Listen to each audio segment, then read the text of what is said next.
Hey folks, this is Gray here, and today we're going to be looking at a type of knife that Obuy, which is a sister company of Olight, has a sale going on over the next few days. It is quite the intriguing knife, to say the least. This is the Heron. I say either L1 or Lee. It's been called several different things. It's hard to know on the box because I've heard different content creators refer to it as the Heron 1 to the Heron Lee. So either or. Basically, this is a knife that we're going to be taking a look at today. And why is it shaped this way? Why does this knife look like this? We're going to get into the nitty-gritty specifically of this knife. And quite honestly, folks, I'm impressed with most of it. There's a couple of cons that I could suggest to the company, and other folks that might be a deal breaker for some and not a deal breaker for others. But we'll take a close look up at this knife on the bench behind me and compare it to a couple other types of blades and whatnot to kind of give you an idea of what this knife is used for.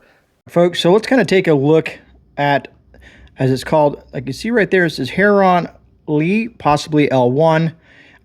This knife has D2 steel, the blade, the handle's a G10, and that kind of gives you the weight of it. It's a pretty hefty knife, but I mean, for what it is, I would assume it to be a pretty hefty little knife there and whatnot. So let's take a close-up look at this knife. And like I said, I don't know if you guys have heard of a Wharncliffe knife before. Basically, if you want to do a little history on it, it's Lord Wharncliffe. Back in the 1800s, he commissioned a bunch of folks to come out with a certain knife style, and this is kind of what they settled on. So a lot of people call these Warnies or a Wharncliffe blade type. And there's a reason for it. And this is quite an impressive blade in itself when it comes to the blade itself and what it does. All right, so let's kind of like look over the knife a little bit. And let's look at the blade itself, all right? So you notice there's an indentation here where you can kind of see a separation of the two types of grinds that are on here. And a lot of people say this is a dual or a compound grind on here. And first you have your hollow grind, which basically is used for that razor sharp kind of feel to it. If it's kind of reminiscent of something like this, which you're probably familiar with, which is a utility knife.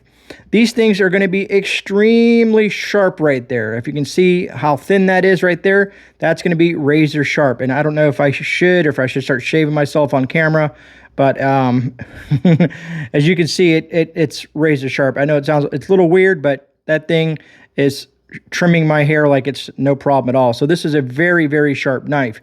Now up here we have the flat grind, as you want to call it, and the blade, instead of being, let's say, like a drop point blade here, where you can see where it's rounded, where the blade itself kind of curves and bevels up and whatnot, this here is going to be a continuous flat cutting edge right here. And right here we have your jimping, which is very solid in itself, right? I do like that. But right here, then you have that spine drop.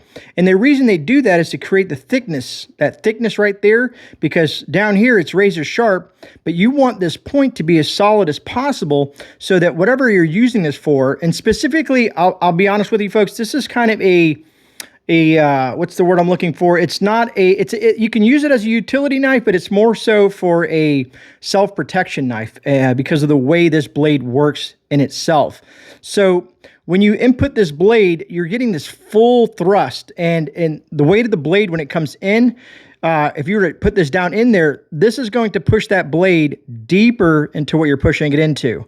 I know it's kind of hard to kind of gather by just talking about the blade itself versus something like this that you kind of have to push force the way they go into something. This one, this is really made for like a kind of almost like a self-defense knife, a tactical knife or tactical knife, just to kind of kid with you a little bit there. But anyways, so that's the kind of style of blade that is there. Now, here's my main issue right here is the, they call it a chol or the choi. I always get that name. But anyways, that's where you would put your finger at. And this blade is so sharp that I would not want to keep my finger in that area. But they call it the choil. I think that's the actual proper pronunciation of it right there. And to me, like you have other knives that you can see that it just doesn't make sense. You know what I mean?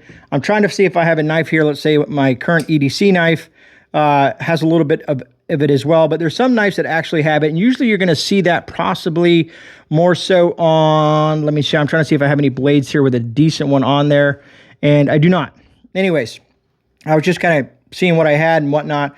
But anyways, it's just something I wouldn't want to keep my finger there. I mean, you could if you wanted to, but you would have to be very careful not to get yourself, all right?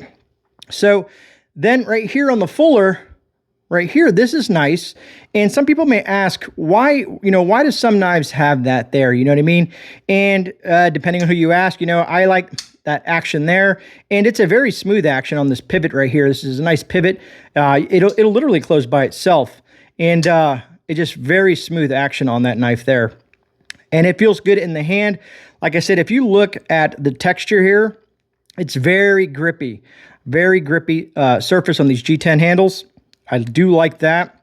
And of course, this kind of conceal pocket clip, which is going to hide the majority of the knife when it's in your pocket, but you have that clip there to keep it nice and in the right spot. I'm going to have to do some demonstrations down the road of some of these knives, because there's so many different knives, as you can see here, with so many different reasons why certain knives have certain blades on them and whatnot. I mean, there's just so many different types of blade types on knives in general that you can kind of see there. Anyways, and like I said, the Wharncliffe style blade has its purpose. It's more, to say for self-defense, because this is really going to do some damage. Like I said, this very heavy-duty jimping here. And matter of fact, on the flipper side of itself, I don't know if you guys can see that there, it has some pretty decent jimping on there as well. So it's very easy just to flip that thing open. Very great pivot action. I do like the blue hue there that they added to the pivot. It's kind of a part of Olight's thing when it comes to that. In regards to this here, some people, the really cool knife gurus, they're into the whole flipping things with their fingers and whatnot. They'll use this part here to flip it. Cool and all, but here's where I usually find this comes in handy. So let's say if you're going to be wearing some gloves or whatnot, and you want to handle a knife while you're wearing some gloves, sometimes the knives, depending on what knife, it can be a little daunting, you know what I mean, with the knife itself, trying to, get it in there and whatnot. So what I think, and what works for me, is when I have such a nice spot like this, I can easily open that very quietly. If I'm trying to be more stealthy, outside of just flipping the knife, just going, where that makes a lot of noise. I like the fact that when they have this here, as they call it, the Fuller, you can kind of just slowly open that thing there, nice and quiet, you know what I mean? And it works great for gloves when it has something of that magnitude on it, blade itself, other than just flipping it. But that's my perspective on the Fuller itself. It's just very beneficial when they have that type of hole, that punch out right there, especially when you have gloves on, because it makes it a lot easier to open some of these knives on that. Anyways, all in all, like I said, it is a liner lock. You can see that liner lock right there. You can see the spacing in there. Very easy to clean in the pivot section right here. I don't know if you guys ever basically that's where you want to, if you get it all dirty and gunky, that's where you want to clean it. And you can use certain types of cleaners for that. For instance, these work really good, these Ultra Micro 1mm, they're by KPL, to get down in there to clean or to add oil. And also the KPL liquids and whatnot, all the different oils and whatnot. These are, I'm just showing you this because some folks wonder about stuff like that, and there's different oils. And if you open these up, you can kind of see how that can really get into certain tight spots on certain specific types of knives and whatnot. And there's heavy oils, light oils, and whatnot. I like the KPL just because it comes in these little packages where it has, all the different ranges of different types of oil. But anyways, maybe we'll do a review down the road on that or whatnot. Your thoughts on this? And I know you guys are going to ask me like, hey, Gray, I'd love to see you actually use that knife in a specific manner in regards to self-defense.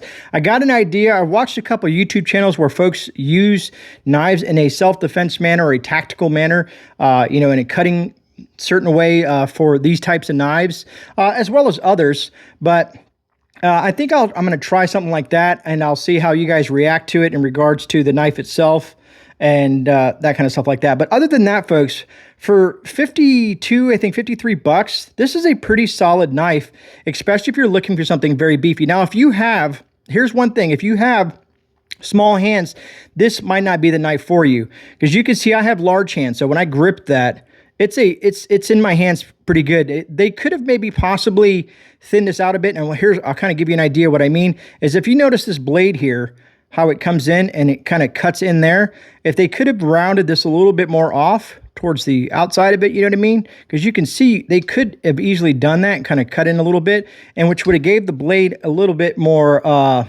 I guess, ergonomically for people with smaller hands. For me, it's not a big deal. You know what I mean? I can do this.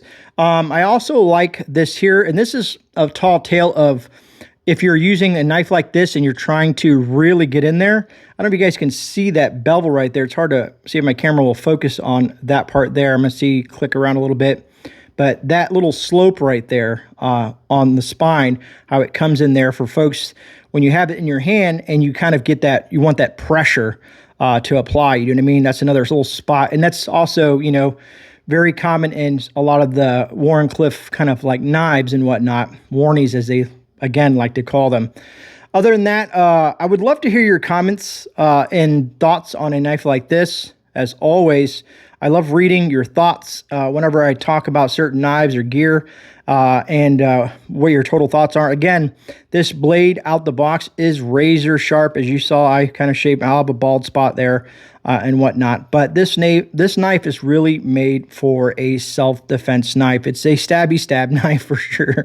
But anyways, let's go back to me and real quick, and then we'll go ahead and wrap this video up. All right, so now that we went over the specs of the Heron, L1 or Elite, whatever you prefer to call this thing, let me get your guys' personal opinions down in the comments. How do you see this knife? Do you think this knife would be functional for things that you would need? And some folks are going to ask, well, great, what is the price of this knife? Believe it or not, this knife is on sale, is only about 52 bucks for this knife. And you get a lot out of it. So I think this is definitely going to be going into one of my collections. I don't know. It's the first version of a Wharncliffe knife that I've ever had, and I'm really digging it. And so that being said, folks, I was supposed to go over one other product, but things happen, and I'm going to throw it up on the screen so that you guys can see it. I think it's their 21-liter backpack, and for me, this backpack is more of the gray man type of backpack. And the reason I don't have it is, guess why, folks? Because little Miss Gray, my daughter, decided to try it out. She wanted to kind of explore it as her backpack and use it for school, and she didn't realize that I had a review to do on it, and now it's MIA in her possession. So I do apologize to Obuy for that, but what I'm going to do is I'm going to do a follow-up on that down the road. We're going to follow up and do a breakdown of that specific backpack here on the channel, and see if it's something that you, my viewers, might be interested in. And evidently, for my daughter, and maybe for some of your kids at home, it might be a backpack that might suit them, that kind of gives them that concealment of a gray man kind of bag, you know what I mean, where it just kind of blends in with a little bit of tactical coolness to it, but it kind of looks like a standardized backpack, and why she likes it, and we'll go from there. Other than that, folks, remember, you are not alone. This is Gray Man. I'm out. I'll see you guys in a rebound, and God bless every single one of you amazing people out there.